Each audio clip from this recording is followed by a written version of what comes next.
Hola, ¿qué tal amigos? Muy buenos días. El día de hoy vamos a comenzar una serie de videos sobre todo lo sucedido en la temporada 2007 del Campeonato del Mundo de Fórmula 1. Pero para comenzar a contar una historia que tiene muchas aristas, que tiene muchos aspectos que pues iremos abordando uno a uno a lo largo de estos videos, quisiera comenzar poniéndolos en contexto, sobre todo para a todos aquellos aficionados que no vivieron estas temporadas y que es importante contarles qué había sucedido previamente al inicio de la temporada 2007. Fernando Alonso ganaba su primer título mundial con el equipo Renault, terminando con la hegemonía de la dupla Schumacher-Ferrari en el año 2005.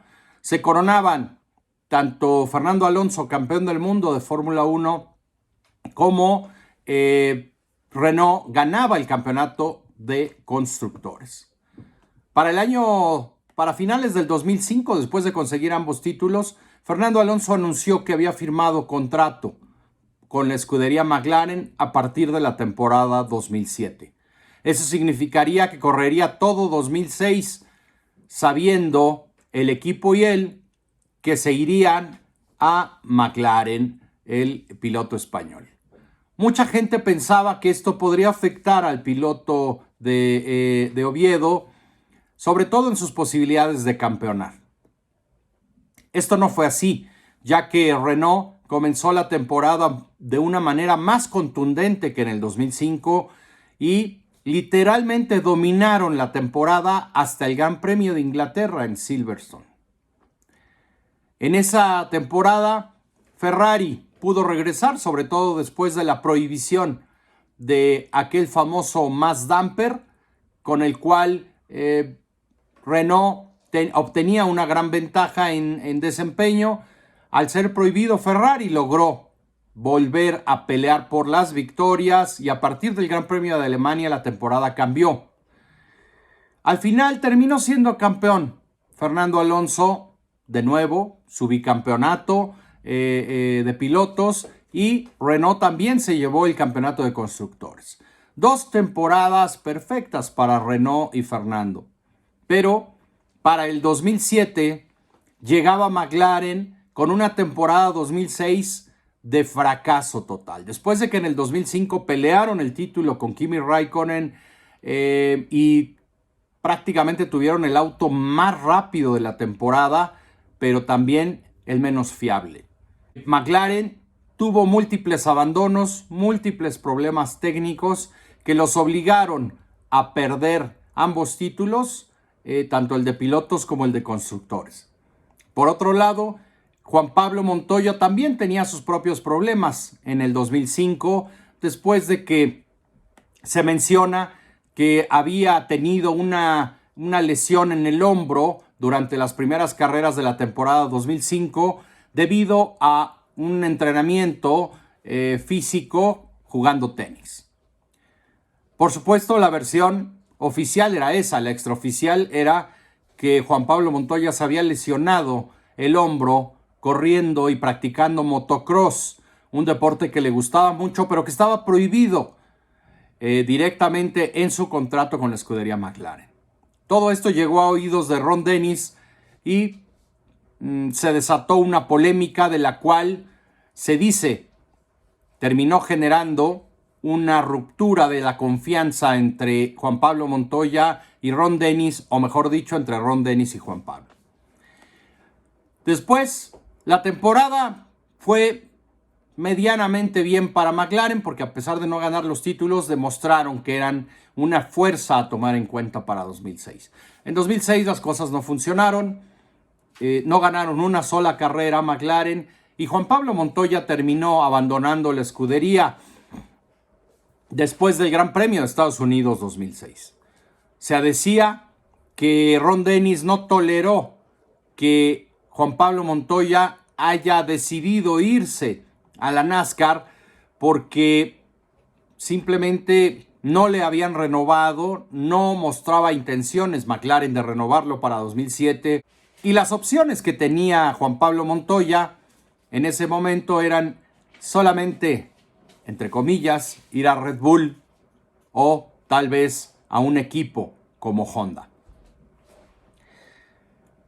Juan Pablo no imaginaba lo que venía para Red Bull en los siguientes años. Probablemente pudo haber cambiado su carrera y pudo haber sido su gran posibilidad de ser campeón del mundo, firmar para Red Bull. Pero bueno, él decidió que estaba cansado también de la politiquería de la Fórmula 1 y se va a la NASCAR, en donde se iba a forrar de millones de dólares, donde iba a ganar muchísimo dinero y literalmente asegurar el futuro de su familia. Pero ¿qué pasaba con McLaren? Venía de un año muy malo. Renault, por la buena relación que tenían Flavio Briatore y Fernando Alonso, le permitió al piloto de Oviedo que entrenara antes de terminar su contrato con Renault, que era el último día de diciembre del año 2006. Le permitieron subirse en el mes de noviembre a su nuevo McLaren, al auto 2007. En realidad, las pruebas fueron bien para Fernando Alonso y para un novato que en aquel entonces era la sensación de la GP2, un jovencito británico de nombre Lewis Hamilton. En los entrenamientos no fue ninguna sorpresa que fueran bien los McLaren, pues básicamente porque se esperaba que, al no haber tenido un buen año en 2006, se habían centrado en trabajar en el nuevo monoplaza y fortaleciendo digamos, las virtudes de ese auto, y todo mundo esperaba que fueran competitivos en 2007 con el motor Mercedes. No era sorpresa para nadie esta situación. Fernando se mostró razonablemente contento con el comportamiento de su nuevo auto y en aquel entonces había una situación muy particular. Se habían congelado la evolución de los motores para el 2007 y no iban a ser desarrollados. El motor iba a quedar intacto durante la temporada. Así que todo el peso del desarrollo de cada auto caería única y exclusivamente en el tema aerodinámico. Así que este tema era para tenerlo en cuenta en la historia que vamos a contar. También hay que recordar que todos los equipos, por primera vez en varios años, iban a tener un solo proveedor de neumáticos. Max Mosley, un enemigo de la lucha que se había visto en los circuitos de la máxima categoría de la Fórmula 1 entre Bridgestone y Michelin. Max Mosley siempre quiso que solamente hubiese un solo suministrador y proveedor de neumáticos, pero ninguno de los dos quería quedarse en exclusiva. Al final, y después de muchas negociaciones, Bridgestone se quedó como el proveedor único en la Fórmula 1 y Michelin se retiró del Gran Circo. Todo esto significó un problema para los equipos que no habían trabajado con Bridgestone en los años anteriores. ¿Por qué? Porque habían desarrollado sus autos pensando en el comportamiento y en las características de los neumáticos de Michelin, que eran muy distintos a los Bridgestone. Recordar también que para un Fórmula 1 y para cualquier auto de competencia es muy importante el neumático y el comportamiento de estos, ya que se diseña el auto también tomando en cuenta las características de estos. Por ello, aquellos que no tenían neumáticos Michelin durante estas temporadas, se esperaba que enfrentaran un proceso de adaptación y conocimiento de estos neumáticos y que probablemente al inicio de la temporada no rindieran de la misma manera. Así llegaba el inicio de la temporada en el Gran Premio de Australia. Kimi Räikkönen se llevaba una victoria en el día en que debutaba para la mítica marca italiana.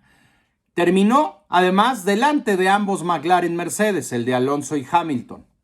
Después llegaron a meta los dos BMW Sauber, Heidfeld realmente por delante de Kubica. Normalmente se esperaba lo contrario, pero el conocimiento de Nick Heidfeld sobre los neumáticos fue demasiado para un Robert Kubica que no lograba encontrar la puesta a punto, no lograba encontrarse cómodo con estos neumáticos. Y no fueron los únicos en BMW, hubo varios pilotos y equipos que tenían en los años anteriores Michelin y que simplemente no se encontraban. Red Bull estaba en sus años mozos, todavía no era una fuerza a tomar en cuenta en la parrilla y a pesar de ello, por ejemplo, otro equipo que usaba neumáticos Michelin como Honda era superada por el pequeñísimo equipo Super Aguri de aquel entonces, Takuma Sato y Anthony Davidson. La diferencia era que el equipo Super Aguri sí llevaba los neumáticos Bridgestone la temporada anterior. Llegábamos a Malasia 2007. Ahora McLaren hacía su primer doblete de la temporada con Alonso y Hamilton. Raikkonen era tercero, muy cerca de Lewis Hamilton, a poco más de un segundo de diferencia. Heidfeld, de nuevo, era el más destacado del resto y terminaba detrás de ellos, ¿no?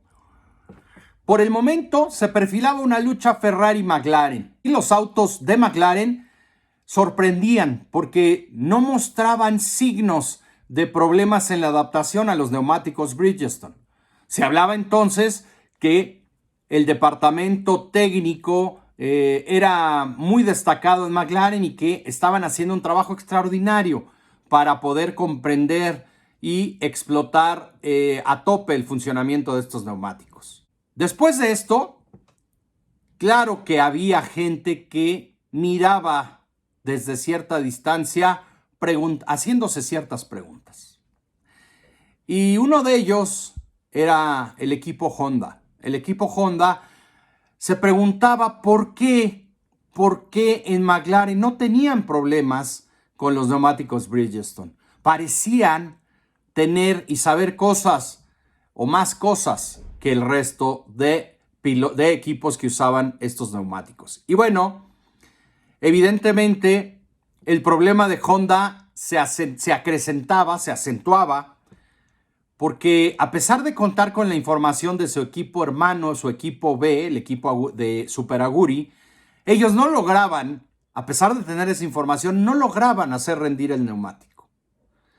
Y aquí empieza una historia, amigos, que indudablemente empezó a darle forma a un año 2007 que hasta la fecha sigue siendo inolvidable y que sigue dejando muchísimas dudas y muchísimas preguntas sin responder.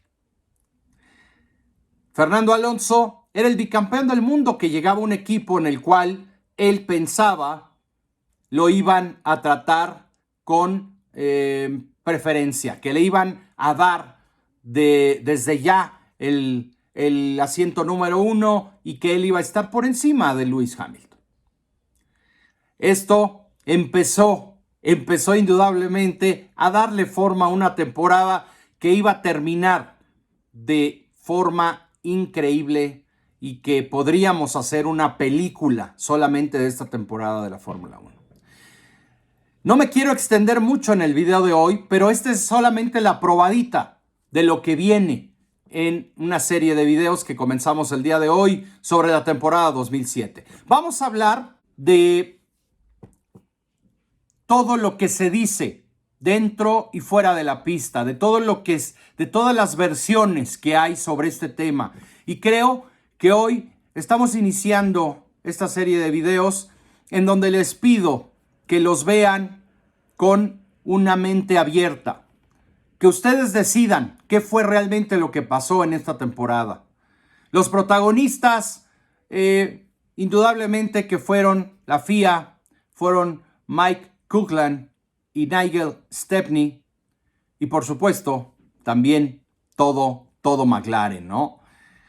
Creo que, amigos, esto da para mucho más, pero ya me extendí mucho en este primer video, así que nos vemos mañana con la segunda parte en donde ya vamos a entrar en materia dura sobre lo que pasó en ese 2007. Nos vemos mañana.